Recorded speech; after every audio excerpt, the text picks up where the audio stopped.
Your grandma probably found out she was pregnant by injecting her pee into a frog, which led to the most catastrophic mass extinction event in modern history. It actually starts with a British scientist named Lancelot Hogben, who in the 1920s was studying hormones by injecting them into frogs. In 1927, he moves to South Africa and starts using a local species, the African clawed frog. They were abundant, super easy to work with. One day, he injects the frogs with extracts from an ox's pituitary gland, and 6 hours later, blimey, all the female frogs have laid eggs!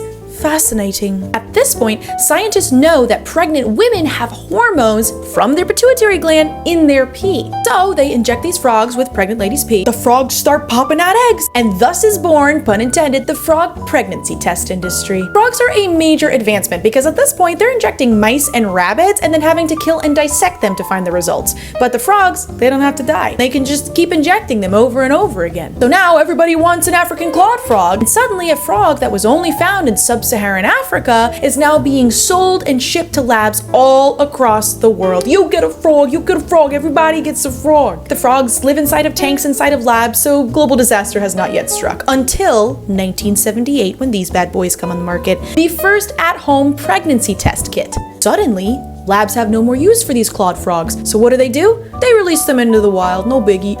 False! Big biggie! Little do they know, they have just released across the globe the deadliest animal pathogen in recorded history. If you were to swab the skin of an African clawed frog and look under a microscope, you would find Batrachochytrium dendrobatidis, also known as chytrid fungus. Harmless to African clawed frogs, deadly to many other amphibians. The fungus attacks their skin, which they rely on to breathe and to absorb water. Their skin begins shedding and ulcerating. Unable to absorb water or electrolytes, they die of heart failure. Since the 1970s, chytridiomycosis, the disease caused by this fungus, has pushed 200 amphibian species that we know of to extinction and caused severe population decline of over 500 amphibian species. And there is still no cure. Sorry, not a nice way to end the story.